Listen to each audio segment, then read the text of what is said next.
The keynote speaker for the symposium today is Dr. Frank Bennett, who's the Chief Scientific Officer for Ionis Pharmaceuticals.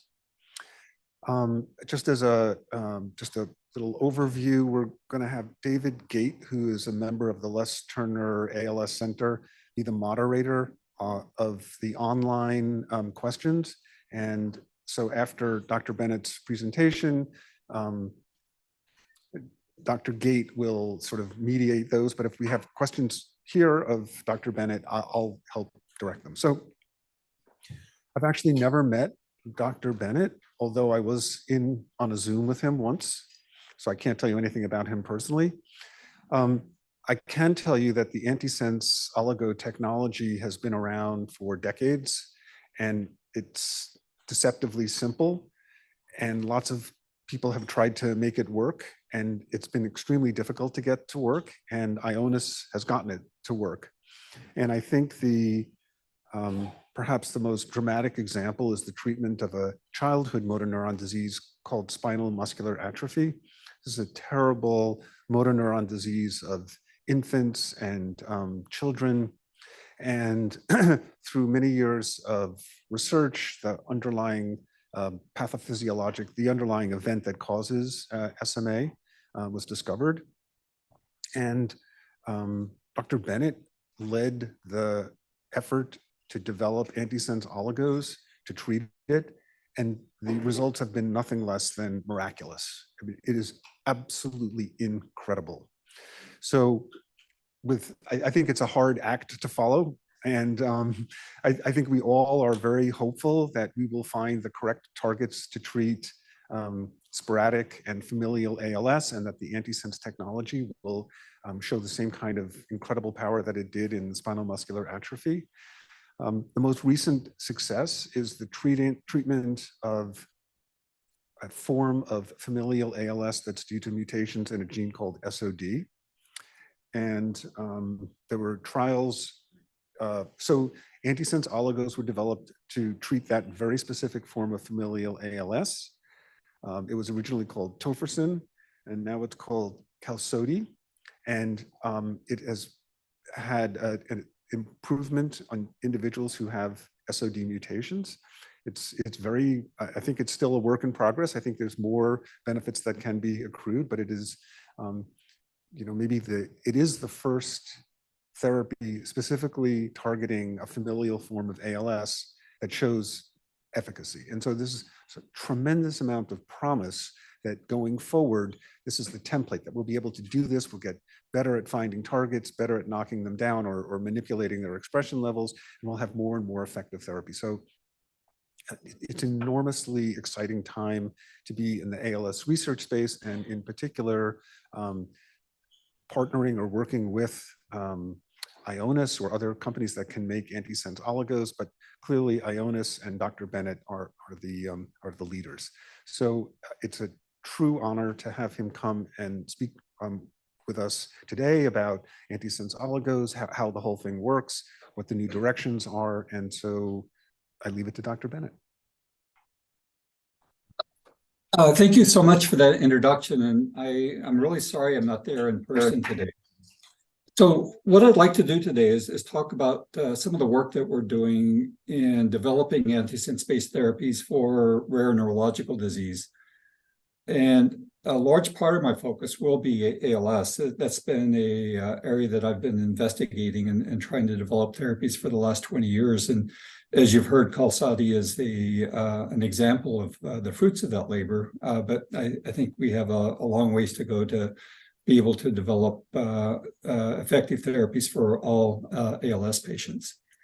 And so just as it's obvious that I'm an employee and shareholder in Ionis Pharmaceuticals, and that's the only disclosure I have. So when I talk about antisense oligonucleotides, I am referring to a generic description, which are synthetic oligonucleotides that are designed to bind to RNA in the cell. And once it binds to the RNA, it can produce a number of different effects on that RNA.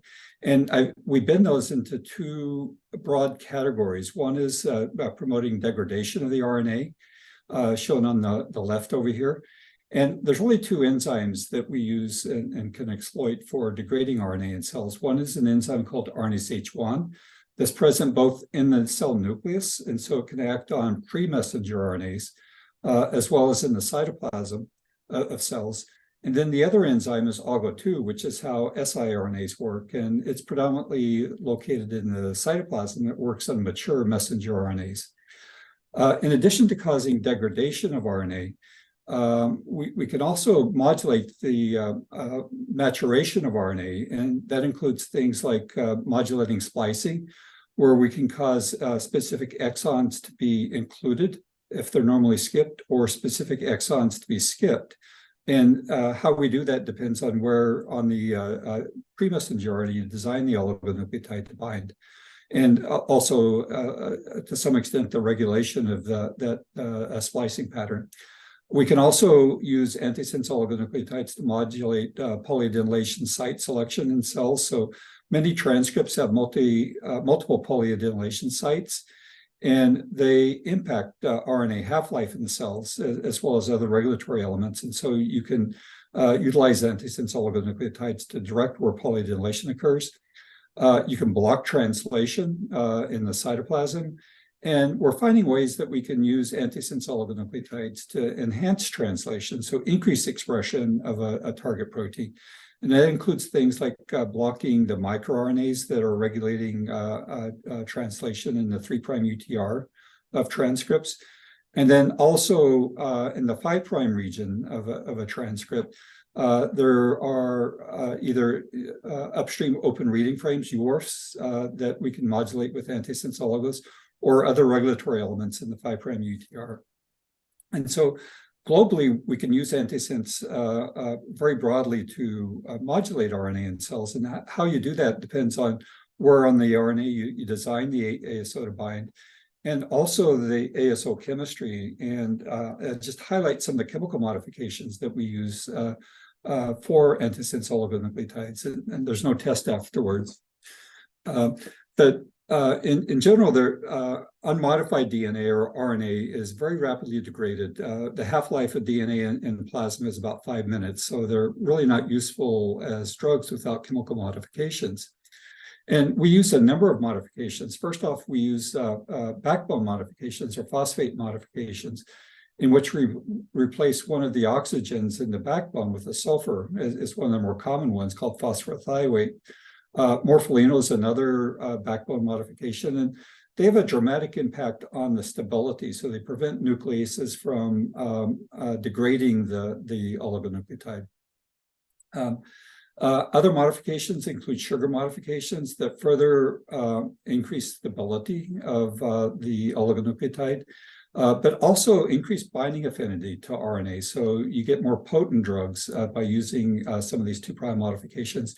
And in particular, the two bottom ones, c-BNA and LNA, shown on the slide, are perhaps the most potent oligonucleotide modifications that you can use.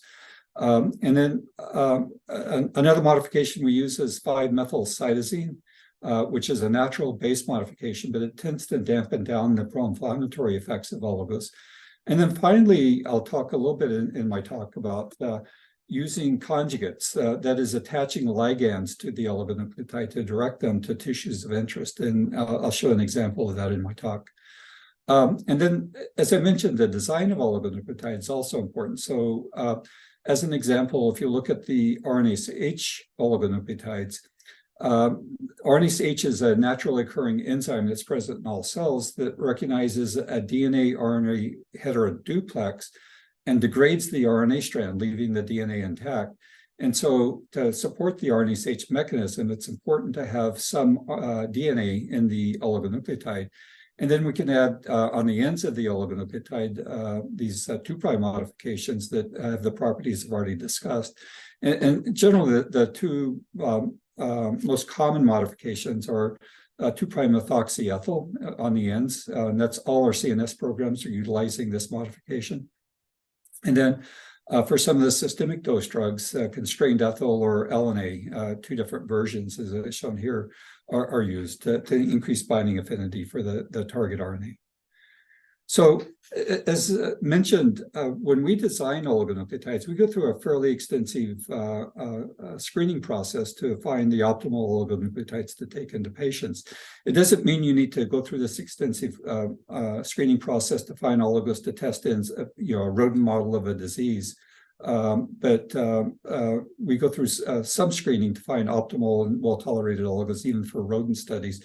But much more extensive screening, where we will start off with thousands of oligonucleotides that we test through cell culture experiments, look for pro-inflammatory effects, selectivity using bioinformatics methods, as well as wet lab methods, and then evaluate also for potency in the cells. Those go into rats and mice, looking for tolerability, as well as we do a lot of work with transgenic animals, where they're expressing the human gene in the rodent genome, and we'll look for potency as well as duration of action using the transgenic animals.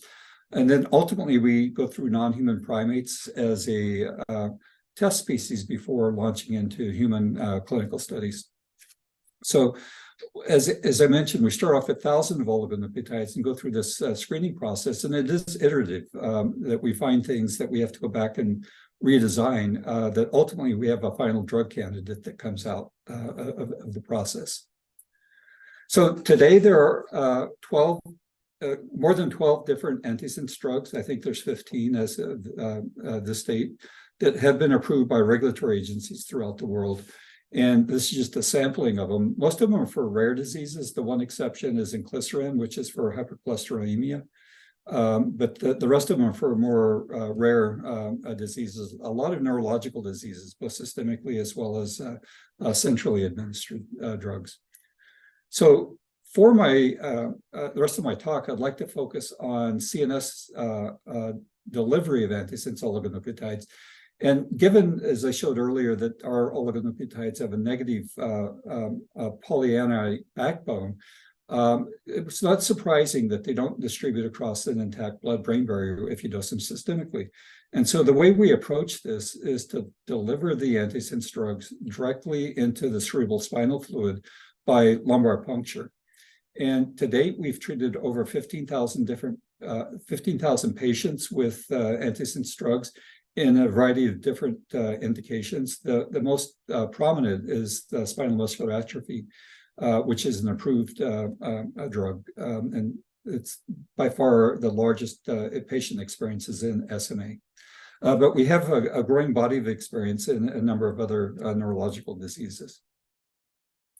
So when you administer the drug by intrathecal injection, you see that the drug moves up the neural axis very quickly. And this is studies from rats that were dosed with a technetium-labeled oligonucleotide that we can image. And you see that as quick as we can get the rat into the scanner, we're seeing drug up into the central nervous system. And over time, it does penetrate into tissues, and I'll show you another slide in a second that documents that. But the majority of the drug does exit the CNS through normal CSF clearance mechanisms. And you see it accumulate in peripheral tissues such as kidneys, shown in the rats at later time points. So even though we're administering it into the CSF, 90% or more of the drug does exit the CNS and distributes to peripheral tissues.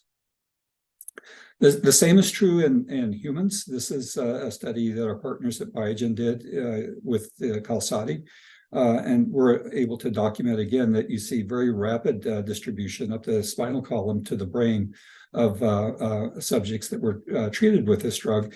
And again, clearance out of CSF into the systemic circulation, where you see it accumulate in liver in this case, as well as the kidneys of the subjects. So I've documented that the drug gets into the brain, but does it get into the relevant cells? So keep in mind, our drugs have to work inside the cell, not on the outside. And so we've been able to document using immunostaining as well as other methods that the drug does in fact get taken up into cells. And this is from a non-human primate study in which we've dosed with one of our drugs. And you see that you get very strong localization of the drug in neurons in the cortex, and that's shown by the brown staining in the slide. The hippocampus is another area where we're seeing very strong accumulation, thalamus, midbrain. And the deeper brain structures, as you can see in the photograph, you're seeing less accumulation. There are neurons that are staining with the drug, but you see less compared to the more superficial brain regions. So we not only can show that the drug gets into the cells, but it produces the desired pharmacological activity. And so this is from the same experiment, which we looked at knockdown of the target RNA. In this case, it's a long non-coding RNA called MALAT1 that we use as a model system for a lot of our studies. And what's shown on the slide is the decrease or expression of MALAT1 in different regions of the brain after intrathecal dosing. And you see that in spinal cord, we're getting 90% knockdown of MALAT1. And very similar knockdown in the cortex of the monkey in different cortical regions. There is one monkey that got misdosed, and you'll see that it's kind of an outlier in most of the other data slides. But the majority of the animals are showing very good and consistent knockdown. Hippocampus, again, as I showed in the histological study, is showing very good knockdown. And as well as in different cerebellar structures. The one area, as I highlighted, that we're seeing sort of modest knockdown is in the deeper brain regions, such as striatum. And that's been consistent across even rodent studies, that striatum seems to be a little bit more resistant to the effects of oligonucleotides following delivery into the cerebrospinal fluid. We have a little bit of data documenting target engagement in patients. This is from our spinal muscular atrophy study, in which we were treating type 1 SMA, which is the most severely affected form of SMA.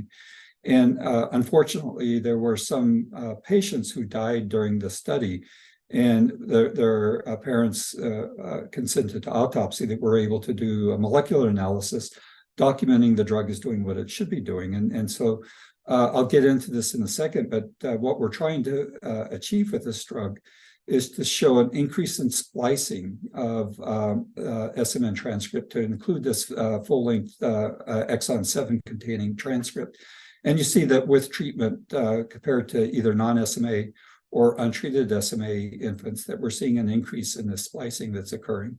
And then we can also localize a drug in different brain regions following intrathecal dosing. And much more extensive analysis was done in a paper published by Richard Finkel a number of years ago. And more recently, with many of our programs now, we can detect the target protein in cerebral spinal fluid. I can't address mechanistically how the protein's appearing in CSF, but there are a large number of proteins we were able to detect in CSF.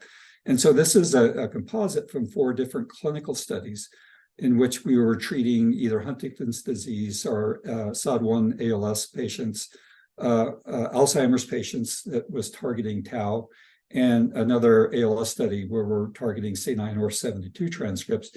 And in each case, we can show a dose-dependent reduction of the target protein in cerebral spinal fluid.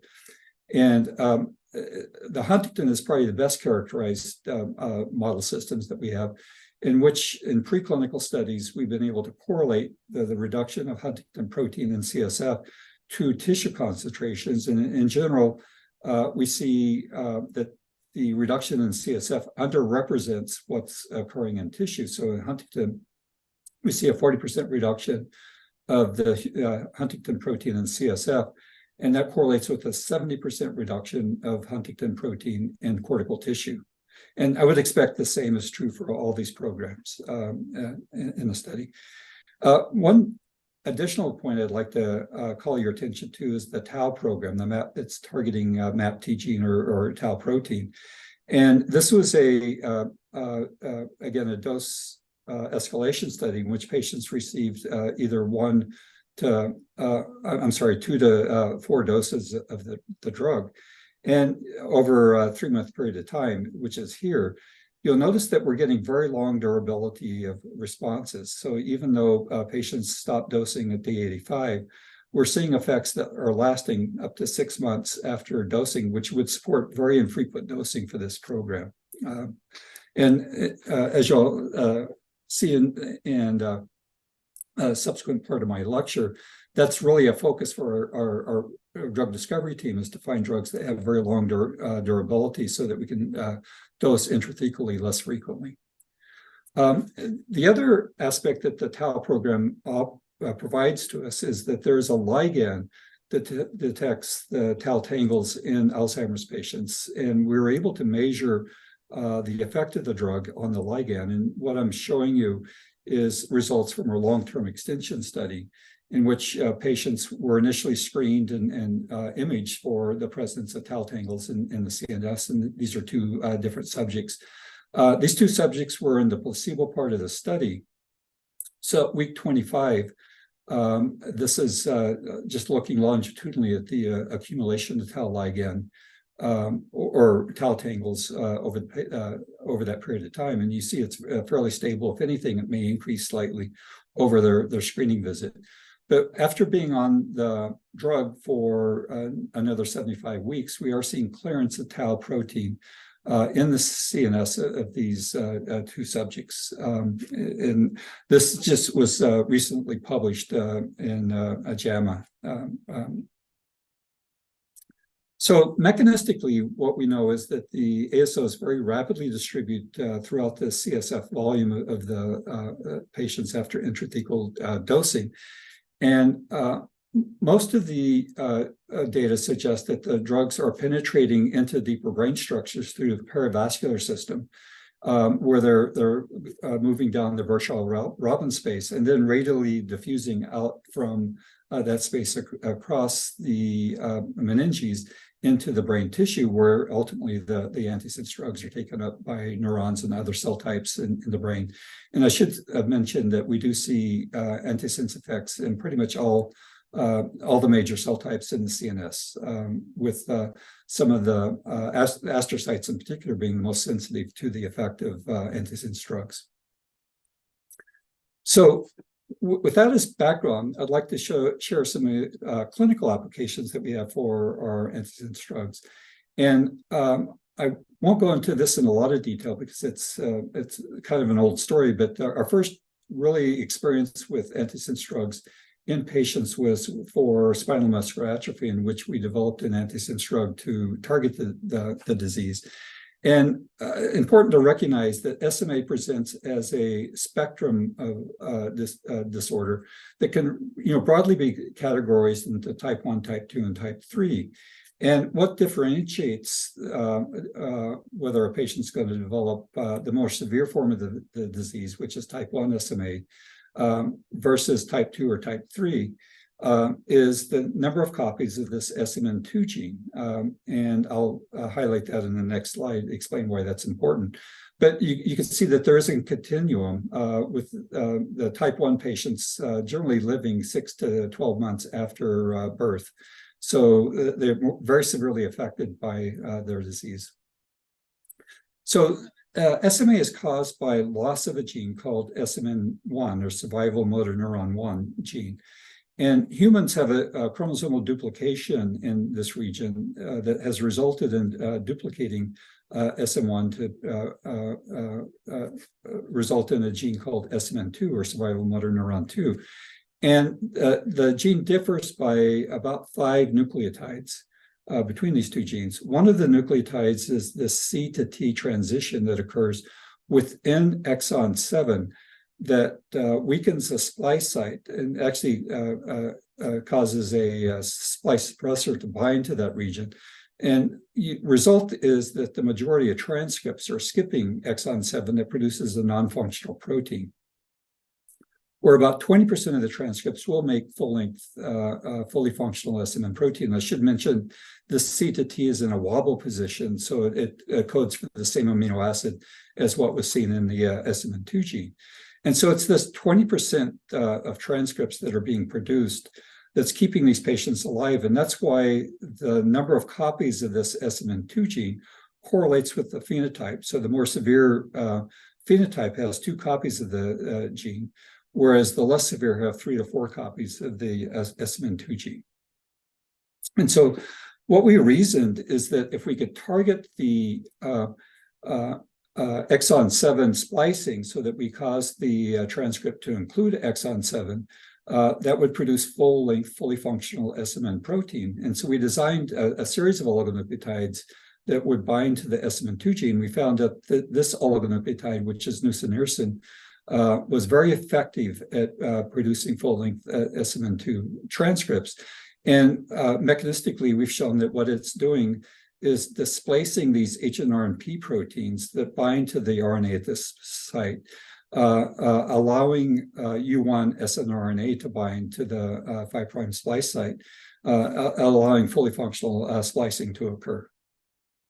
And so we conducted a fairly standard set of clinical activities where we started off as a single-dose phase 1 study in children with SMA, and then advanced it into a larger set of studies where we looked both at childhood onset or type 2 SMA, as well as in the infantile onset or type 1 SMA.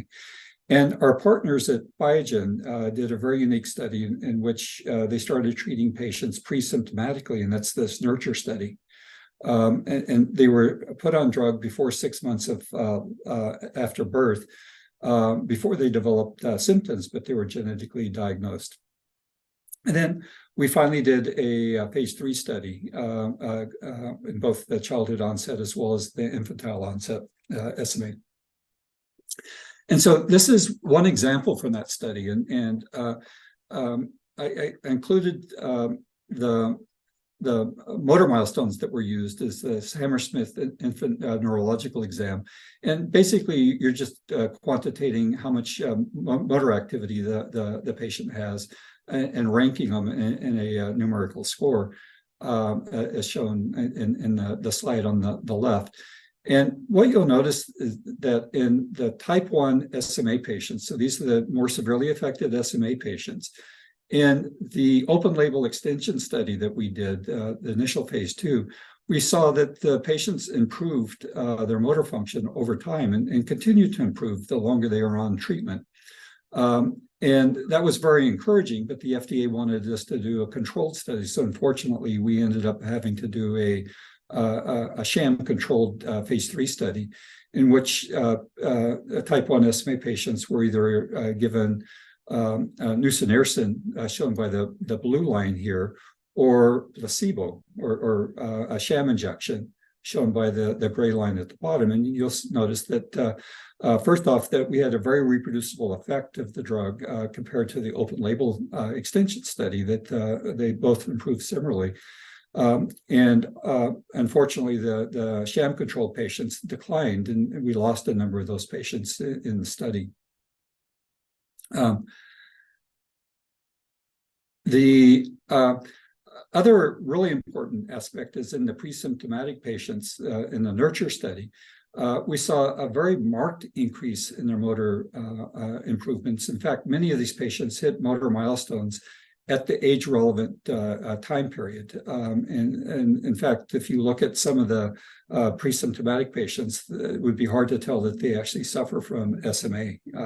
So not unexpected in a neurodegenerative disease, treating pre-symptomatically is going to give us the best response, and that was borne out by the nurture study for type 1 SMA patients.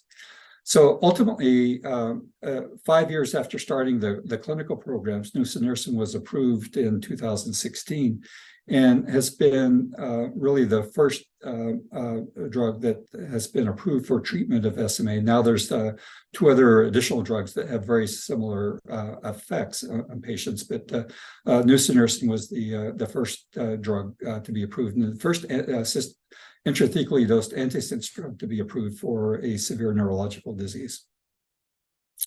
So with that, I'd like to switch gears and talk about our work in ALS. And this started actually before we started working on SMA with a collaboration with Don Cleveland at UCSD, Dr. Richard Smith at Center for Neurological Studies in La Jolla, And Tim Miller, who at the time was a postdoc for Don and now has continued on working with us on our various ALS programs. Our initial focus was on genetically variants of ALS. And at the time we began this work, there was really one gene to focus on, that was SOD1. It was described about 10 years earlier.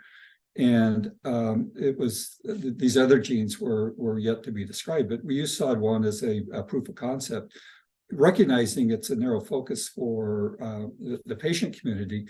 But we felt that the data supporting that SOD1 is due to a toxic gain of function mutation was very robust and allowed us to test whether ALS is a treatable disease.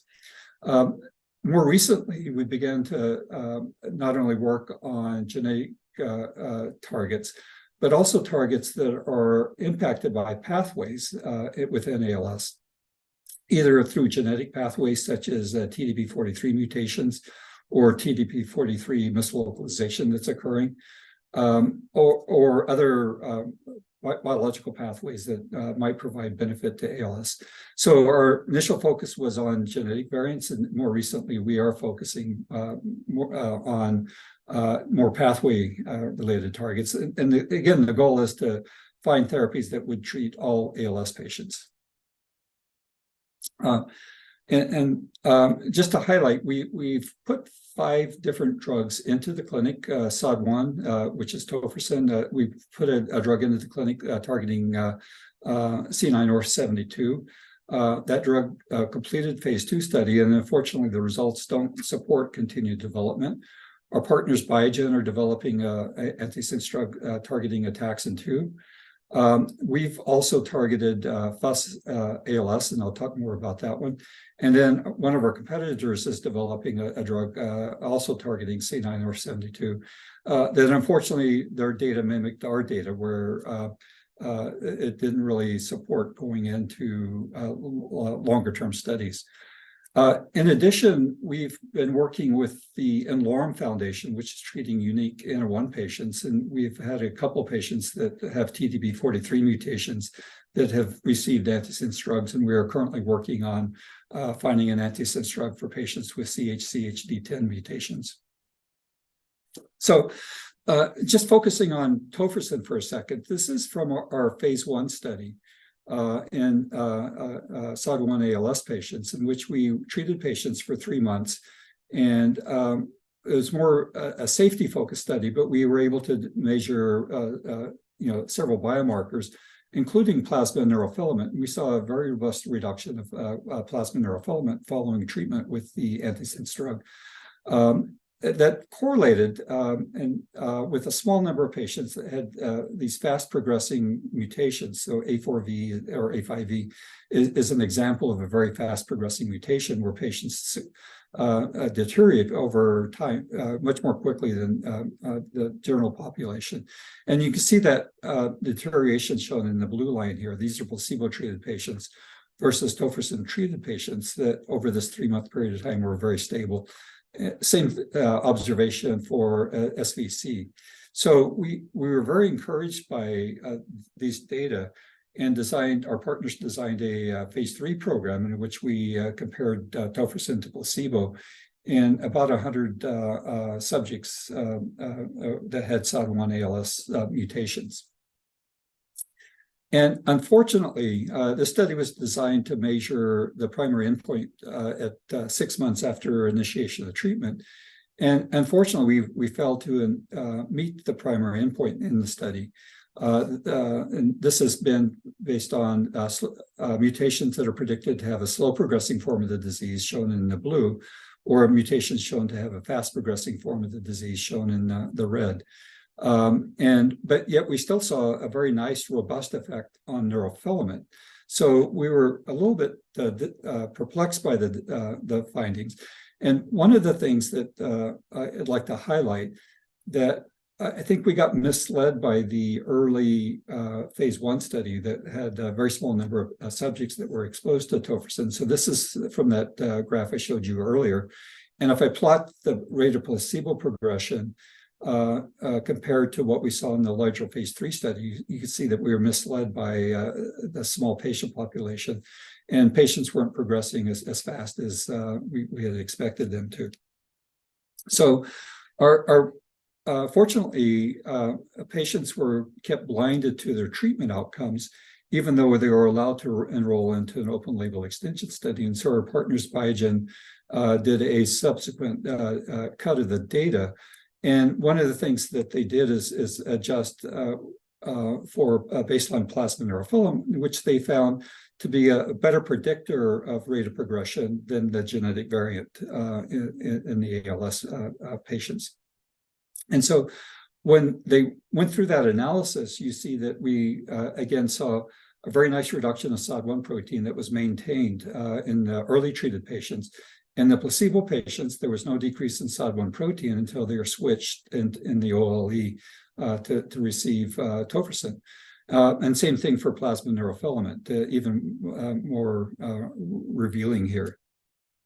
And when we looked at clinical outcomes, you'll notice that there was beginning to be separation of early treated patients, shown in the green, where they had a less progression in their disease rate compared to the placebo-treated patients or late start patients.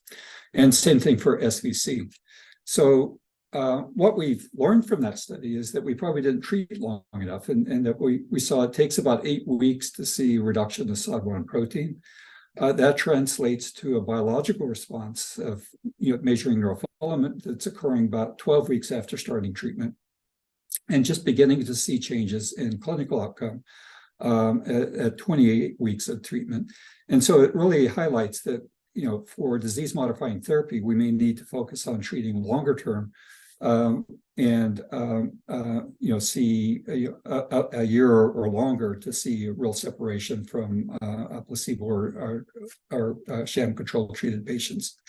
So our partners Biogen put together a data package and did a number of another analysis that I don't have really time to talk through, but really robustly built a story that changes in neurofilament would predict clinical outcome in the patients, and submitted that to the FDA. Unfortunately, the FDA agreed and approved tofersen for accelerated approval based on the likelihood of neurofilament translating to a clinical outcome.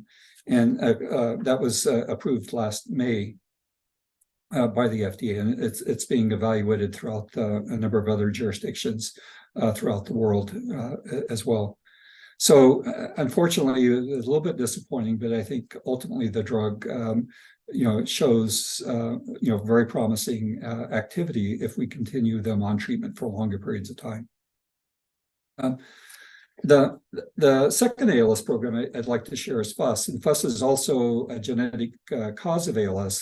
FUS is an RNA binding protein that's involved in multiple cellular functions, including RNA splicing and transcription. It accounts for about 3% of familial ALS, and less than 1% of all sporadic ALS have FUS mutations. What's unique about FUS is that it tends to have a very aggressive form of the disease, where it's probably the most common cause of juvenile onset ALS. And there is, again, like SOD1, a fairly good correlation between genotype and phenotype. And this is a study that was published by Naumann et al. A few years ago, showing that the more aggressive mutations of FUS have a very short life expectancy after disease symptom onset. And so we got into FUS kind of in a unique situation. So we were working with Dr. Cleveland and his postdoc at the time, Sandrine de Cruz, to really validate whether FUS could be safely targeted. And given its biological role, that was a question that we felt we needed to address before we could start a drug discovery program. And so we had done a number of work with Dr. de Cruz and Cleveland to give us some confidence that you could target FUS, up to 80% and not see any adverse events in rodents. And so while we were doing this work, we were contacted by Bob Brown and Neil Schneider regarding whether we had a drug that would be available for a patient and that they had. Fortunately, we had generated quite a bit of data that gave us some confidence that we had a relatively safe drug that could move forward into patients. And so we provided the information to Doctors Brown and Schneider, and they filed an IND for an investigator-initiated IND. And over a number of years, Dr. Schneider submitted some additional INDs for FUS ALS patients. And finally, the FDA asked Dr. Schneider that he was going to have to do more extensive tox work to be able to support going forward with these additional patients.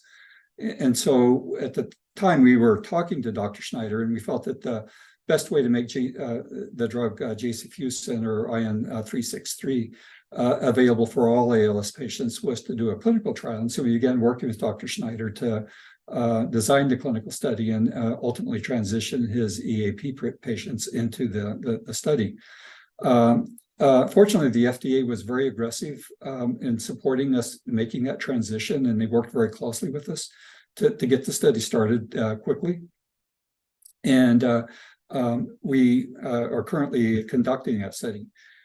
This is just some data from the our preclinical studies that we did in non-human primates, showing we get very robust FUS target engagement in different brain regions following treatment with the FUS ASO. Doses as low as 10 milligrams are producing 80% or greater reduction of FUS protein, or RNA in this case, sorry, in the cortical tissue. And so that also served as the basis for designing the doses for the phase 3 study. And so the study is ongoing. It's currently enrolling patients. We have 17 sites that are active in 9 different countries. The study is divided into 2 different cohorts. One is the more aggressive form of the mutations, or I should say mutations that are predicted to have a more aggressive form of the disease. Those are enrolled in cohort A, and cohort B are patients that have a slower progressing form of the disease. Those are currently enrolling.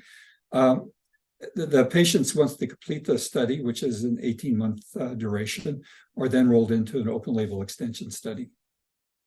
And so the primary endpoint for the study is a change from baseline in ALS-FRS, or time to rescue, or ventilation-assisted, ventilation-free survival.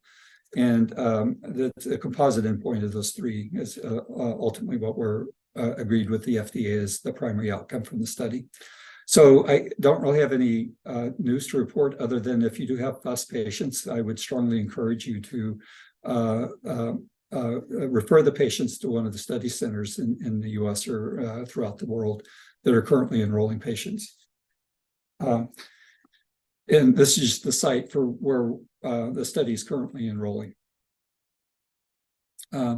And then finally, I just would like to acknowledge J.C. Hermstedt, who was the initial patient that was treated by Dr. Schneider with the FUS antisense drug. And it's really, JC is an inspiration for us, is that it really caused us to take a step back and ask what we could do, even though it's an ultra rare patient population. We were very interested in seeing, a potential effective therapy get to the patients and demonstrate that it is effective or not in a controlled clinical study. So those are sort of 2 positive outcomes that I wanted to highlight, but also to highlight that this is drug development, and there have been some disappointments. 2 very notable ones are Huntington's disease, in which it was a program that was jointly developed with our partner Roche, in which we halted the phase 3 study based on a DSMB review of the data, and basically saying that it was unlikely to have a positive benefit on the patients. And so they stopped the phase 3 study. And then our partners Biogen also stopped a phase 2 study in C9orf72 due to lack of benefit. And unfortunately, that was also true for the WAVE C9orf72 program. And so the question is why? And so just to highlight that Huntington's disease is a CAG repeat disease in which this triplet repeat is expanded in the first exon of Huntington. And that produces a altered protein product that has a very long CAG or polyglutamate repeat in it that has a number of different effects that have been observed. And I will argue that we still don't completely understand what's causing the pathology in Huntington's disease, but there's been a number of cellular effects that have been ascribed to being impacted by the CAG repeat. The other disease is C9orf72, which is a bit different in that there's a hexanucleotide expansion that's occurring in the first intron of the C9orf72 gene. And there's actually two transcripts. There's a 1A transcript and 1B that have different transcription initiation sites. The repeat is only occurring in the 1A transcript. And so mechanistically, there are three different mechanisms that have been proposed. One is that this repeat causes a decrease in transcription of the 1A transcript. And so you see a decrease in the C9orf72 protein. But also this repeat can cause an RNA-mediated toxicity, very similar to myotonic dystrophy, in which it recruits these RNA binding proteins and maybe sequesters the RNA binding proteins. And then finally, there's been a lot of work identifying that this repeat can actually be translated, and you can detect these dipeptide peptides in CSF or from cells that are expressing this repeat. And a number of them have been shown to be toxic to cells when you expose cells to very high concentrations. And so it really, some of the explanations with that as background are, in both cases, maybe we started the treatment too late. Again, these are neurodegenerative disease. And by the time they're presenting symptomatically and getting diagnosed and ultimately into the study, there's been a lot of neurodegeneration going on, and it may have been too late. In fact, the post-hoc analysis from the Roche phase 2 or phase 3 study suggested that patients that were in the earlier stage of the disease and younger patients may have shown a benefit, and this is currently being tested in a new phase 2 study. Perhaps we were getting inadequate target engagement. In both cases, we're getting 50 to 60% knockdown in the relevant proteins in CSF, and that maybe we need 90% or better knockdown of the toxic protein to produce the clinical benefit. And also, there's some concerns that lowering wild-type Huntington or lowering the 1A transcript could produce some deleterious effects that was sort of masking any kind of benefit that was being seen. Again, we can't entirely rule that out. Then also in both cases, there are alternate mechanisms that have been proposed for producing the toxicity in the Huntington's disease.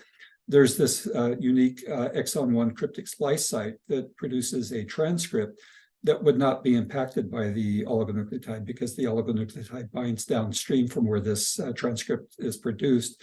But that transcript does contain the CAG repeat and could be translated to exon 1 protein fragment. And then we didn't recover C9 protein when we were treating with the C9orf72 gene. Also, another mechanism is both transcripts have antisense transcripts, so you get transcription going the opposite direction. And again, our oligonucleotides don't impact the antisense transcripts. We have shown, at least for, actually in both cases, that in cell culture, by targeting the sense transcripts, we don't activate or increase the expression of the antisense transcripts. And then finally, one that I think we really need to take a hard look at is perhaps we don't really understand the disease mechanism in either case, and we're not really addressing the fundamental pathological mechanism. And an example is perhaps it's the DNA, or expansion in the DNA that's actually causing the effect and not the transcripts that are coming from the expanded DNA. And so I think it warrants further investigation to really better understand what's driving the disease in both cases, so that we can come back with more effective therapies ultimately for these patients. So what I'd like to end with is just highlighting that there are a number of antisense drugs that are in clinical development for a large number of neurological diseases, and some of which I've talked about, but also some of the spinal cerebellar ataxias. And then a lot of our focus now is on neurodevelopmental disorders like Angelman syndrome, Alexander-Stravé's is being developed.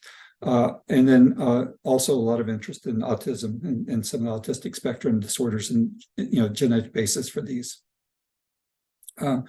So what I'd like to just end with is showing where I think the technologies could go in the future.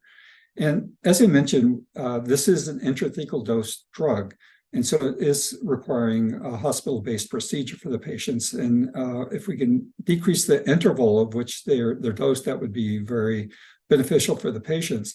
And so we've been working on chemical modifications that further enhance the stability of the oligonucleotide. And one such modification is this one shown in the bottom left. It's a mesylphosphoramidite. And if you compare an oligonucleotide that just has the 2'-O modification, that's the blue shown here, we're getting effects that last about 4 weeks after injection, then it starts to recover. Whereas with the meso-modified oligonucleotides shown in the green here, we're seeing effects out to 24 weeks, and then again, a very slow recovery, suggesting that we can go from quarterly for the blue to maybe every 6 months or longer for the green modified oligonucleotide. And so we have several clinical programs that are just beginning to enter the clinic that are utilizing this chemistry, and we'll validate whether that's true or not. The other item that we're really focused on is getting delivery to tissues that we don't currently enjoy good delivery to. And one such tissue is skeletal muscle. And we did I think many of you are probably aware that we did a study in myotonic dystrophy in which we targeted the DMPK transcript in patients in the study. And the interpretation was the drug was generally well tolerated. However, the skeletal muscle drug concentrations that we were measuring were predicted to be below what was required to see target engagement. And so it really supported that antisense drugs could be a therapeutic approach for myotonic dystrophy, but we needed to improve delivery to the skeletal muscle. And so we and others have been focusing on this. And so one such way to do that is to use, again, ligands that enhance delivery to skeletal muscle. And one such ligand is an antibody or FAB fragment to an antibody that targets the transferrin receptor. And you see that in mice, if they look at the effect of the antibody conjugated oligo on the antisense activity, the red line shows the effect of the unmodified oligonucleotide, where we're seeing very nice dose-dependent reduction of the transcript, but it requires high doses of the oligonucleotide. Whereas with the transferrin antibody, we're shifting the dose-response curve to the left and now seeing activity that's at least 6 to 10-fold improved over what we saw with the unconjugated oligonucleotide. Taking that one step further, we've been looking at peptides that would bind to the same receptor, and we have a very small 2,500 molecular weight peptide now that binds to the transferrin receptor, and it shows very similar activity to the antibodies shown here, and much better than the unmodified oligonucleotide. And if you do it by molecular weight, you see that because the peptides are much smaller molecular weight than the antibodies, we're delivering a much smaller mass of the drug to the patients, or in this case, the animals. So again, very excited about advancing this into clinical trials.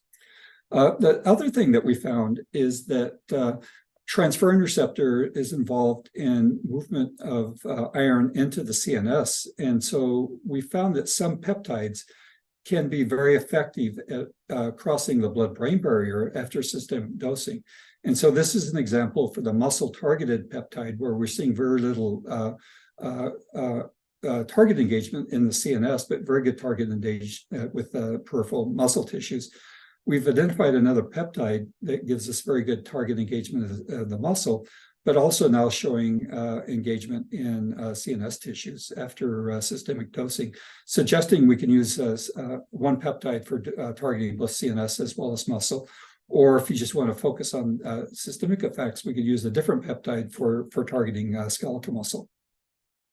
And so with that, I'd just like to hopefully have convinced you that antisense technology can deliver drugs for severe neurological diseases. We have multiple clinical programs that demonstrate that antisense engage their targets, so they're doing what they're designed to do. And what we need to do now is document that they produce a clinical benefit. And as you saw, there are a number of studies underway to document that. There are 3 approved antisense drugs for neurological disease, greater than 13 in clinical trials, and more than 20 drugs in late-stage research and early development. The antisense drugs have both delivered clinical success, and like all drugs, there are some that have delivered disappointments. And we do need to think through trial design more effectively for disease-modifying therapy versus symptomatic therapies, and really focus on longer-term treatment to show the clinical benefit. And development of pharmacodynamic markers has been really important for moving these programs forward. And I showed you about some of the advances that we're doing. And just to highlight that even though we're developing therapies for these diseases, I don't think we should declare victory, even for a disease like spinal muscular atrophy, that we have 3 effective drugs that have been approved. There's still a lot we need to learn about the disease and ultimately find ways to treat patients more effectively. And that's going to require an investment in basic science as well as clinical science for the diseases. And with that, I'd just like to thank our collaborators, Don Cleveland and Richard Smith and Tim Miller for the ALS work, Adrian Craner and Yemen Wah for the SMA work, and my colleagues and collaborators for some of the other programs. And with that, I'll stop. Hello. Hi. Yeah, I can. Thank you. Thank you. Amazing overview, and it's very exciting what's happening. Do you think we're going to see the tofersen 2.0 with the, do you think there'll be like another compound that will allow for longer interval between the injection? Because currently every 4 weeks is really taxing on the patient. Yeah, potentially. Again, I would defer that to our partners at Biogen, who were happy to work with Biogen to develop a more sustained effect oligonucleotide. I think right now what they're really trying to do is launch the drug and get it approved in different jurisdictions throughout the world. So I don't want to make a comment, what their longer term plans are, but I still think it definitely is possible to find a longer duration drug. We have another question here. Hi, I wanted to address the issue of ASOs being trialed right now in a pre-symptomatic population. We know this is happening with tofersen being trialed in the ATLAS trial for SOD1 ALS. What are your thoughts? Because I think the pre-symptomatic population is very excited at potentially having therapies before they show symptoms. Could you speak a little about that and let me know how you view that going forward? Yeah, no, I think it's very important for longer term treatment of the patients is to start treating them before they develop disease symptoms and perhaps prevent the disease or delay onset of the disease. It's very difficult to do that starting out the gate when you're first developing a drug for a new indication, because you need to establish safety of the drug and have some confidence that the drug is producing a clinical benefit. But once that's established, I very strongly support going pre-symptomatically for, in particular neurodevelopmental disorders or neurodegenerative disorders, where there is loss of neurons that you'll never replace. And so, the SMA work really highlights the benefit of doing that. David, are you able to steer some questions to Dr. Bennett?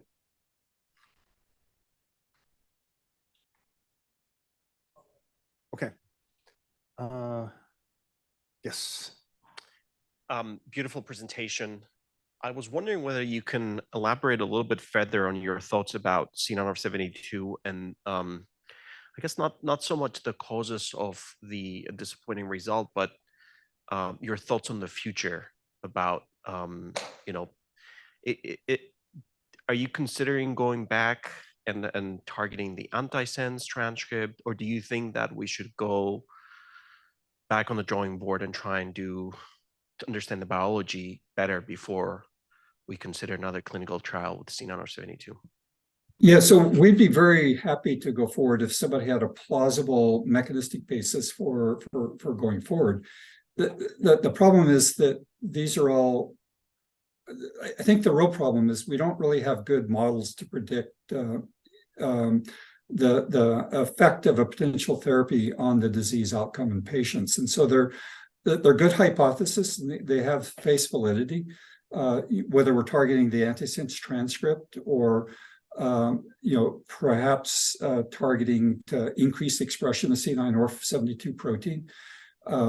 But unfortunately, it's having to use patients as the model system, and it makes me a little bit uncomfortable going forward without a little bit better, support. And that's, I think, where we are, is really having to go back to doing some basic science and developing better disease models that would sort of mimic more what's going on in patients and mimic the molecular biology that's going on. I have a quick question. So far, everything has been gene, it's like you're targeting the known gene mutation. So ataxin-2 with the intermediate length expansions or the familial ALS genes themselves. Do you see a path forward for modifiers that come out of screens, let's say? Yeah, absolutely. We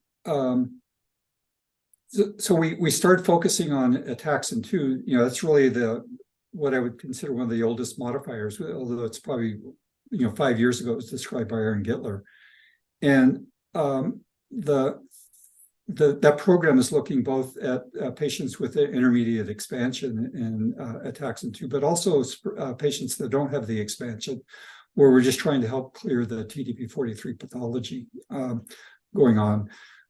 We've currently are working to develop drugs targeting stathmin-2 as an example, and a lot of interest in UNC13A that may be impacting some of the downstream effects of having TDP-43, and very interested in other ways that we can modulate the TDP-43 pathology that might provide benefit to patients. So I think both are on the table, and obviously the more genetic information we have, the more comfortable it is to go forward, but it doesn't mean we wouldn't go forward with a non-genetically validated target.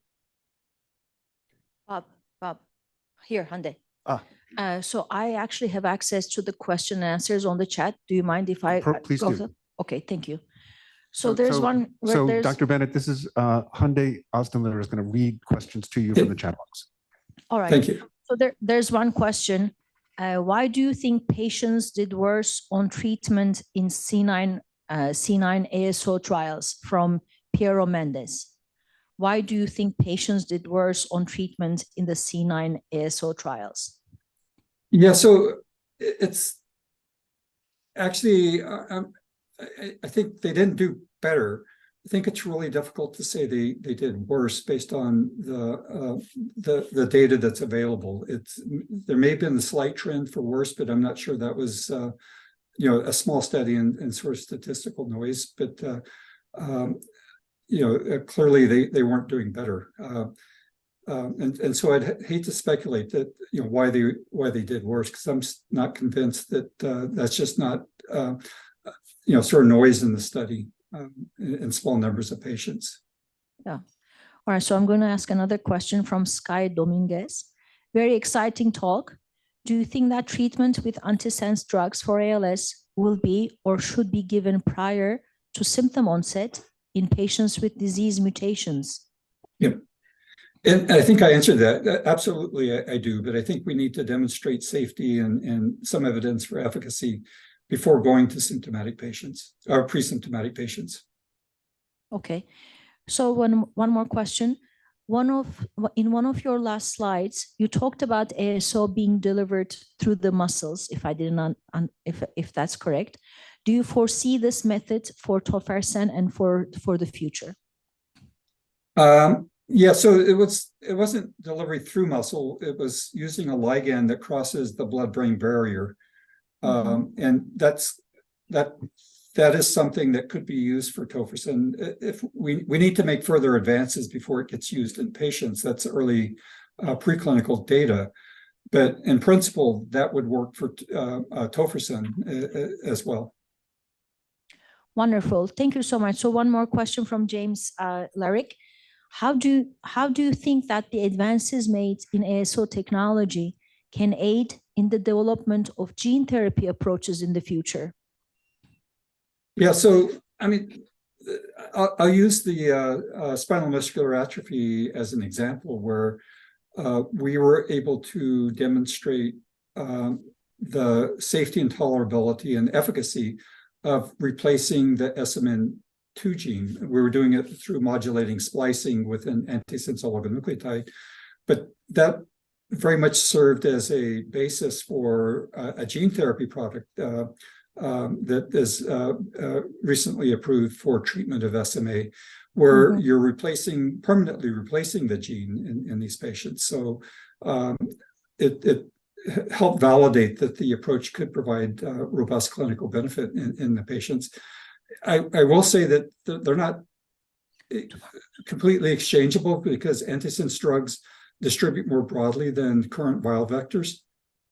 And so you'll see effects in cell populations with antisense drugs that you don't see effects with the current versions of the viral vectors going forward. So I think they help in mitigating the risk for gene therapy, but they may not be 100% interchangeable. Yes. So one more question from Dr. Mendelsohn. How do you evaluate preclinically whether you will hit the key threshold of reduction of expression? Is there a threshold that you aim for different diseases or for different genes?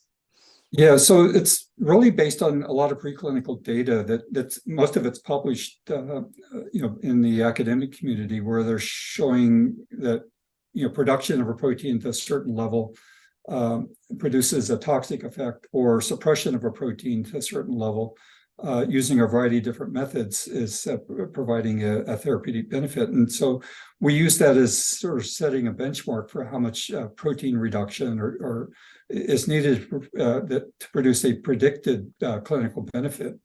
And so each one of the programs, there's quite a large body of data that we go through to help gauge how much protein reduction is going to be needed for producing a clinical benefit. Wonderful. Thank you so much. One last question. Are there any pathologies where ASOs could make the disease worse? For example, by inactivating the activator or activating the inhibitor, so that they may have a negative impact. Have you seen any examples to such effect?